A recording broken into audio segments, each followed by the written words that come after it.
If you are brand new to making video and you are brand new to recording video directly into your computer, then Zoom is a great way to start, because usually if you're a coach or a therapist and you do online sessions with your clients, often you'll already have a Zoom account and you'll be familiar with Zoom's interface. So it's a really easy step to just start recording videos using Zoom, especially if you're not really fancying going into the kind of weeds of technical stuff and apps that require a lot of setting up. If this is you, I'm going to suggest 1 or 2 video and audio settings to select or deselect, just to make sure that your videos are looking and sounding the best they possibly can be.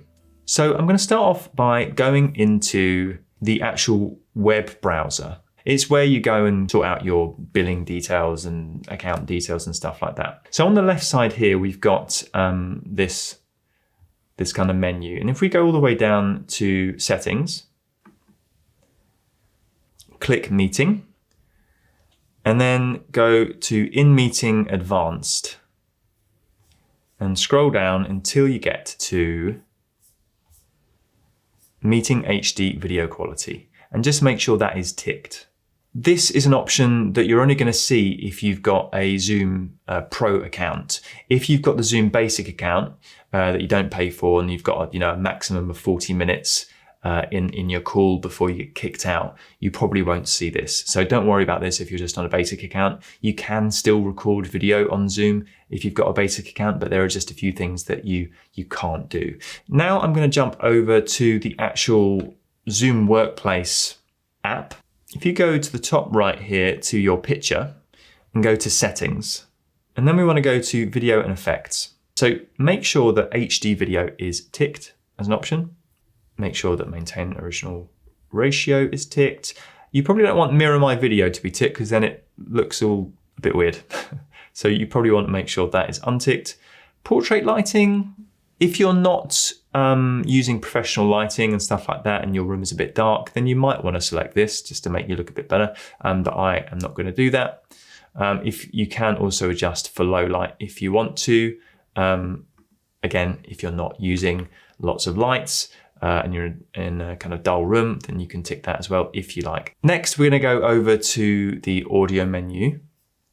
And if we scroll down to audio profile, you'll see here that it says Zoom background noise removal. And what background noise removal does is it can make us sound a little bit like we're in a vacuum. Now this might be all right, especially if you have some background noise going on that you would like to suppress, in which case, keep this selected.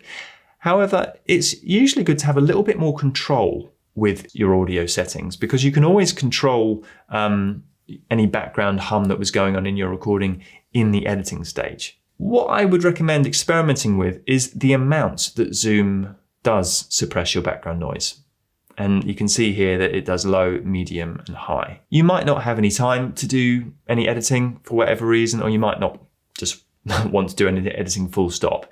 And in that case, maybe just keep it as its default setting. The last thing we're going to change in these settings is in the recording menu. So if you just hop over to the recording section, head down to advanced, and just make sure that optimize for third-party video editors is selected. It might increase your file size a little bit, but it will just make sure that if you are editing, or if someone else is editing this for you, then the file format will be compatible with video editing software. So it's just always a good idea to have this ticked as well.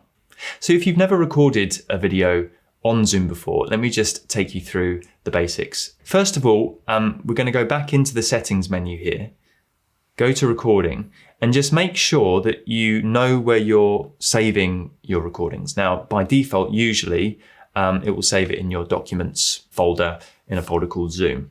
Now, if you don't want to save it there, then obviously you can change the folder that you're saving it in. For example, if you are recording your videos onto an external hard drive, which I highly recommend if you're doing a lot of video recording on your computer, then you can change that and save it to that hard drive. Other than that, what we want to do is jump straight into new meeting.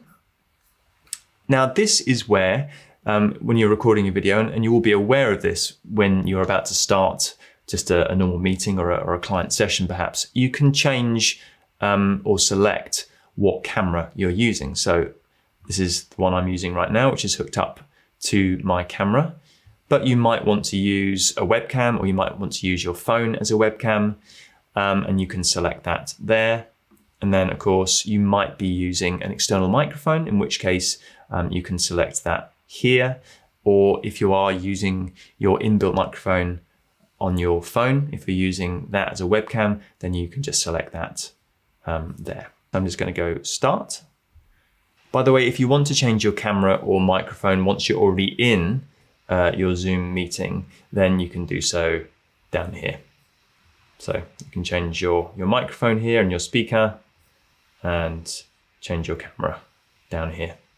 Once you are happy with your camera and your microphone, then all you need to do is head down to record. And I would go record to this computer because it offers you the best quality, generally speaking. Recording in progress. And now you're recording. What's quite cool about Zoom is if you make a mistake or you want to do a retake, you can press pause. Recording stopped. And you can gather your notes or do a little bit of rehearsal. And then when you're ready to go again, you can press play. Recording in progress. And carry on with your video. You can press stop when you're done. Recording stopped. And then, as it says here, the recorded file will be converted to MP4 when the meeting ends. And MP4, for those of you who don't know, is a very standard video file format that all video editors will be familiar with. So when you end the Zoom meeting, your recording will be converted. And you'll see a little progress meter here. And what it usually does is the screen will just pop up where your recording is saved, or where you've selected the recording to be saved.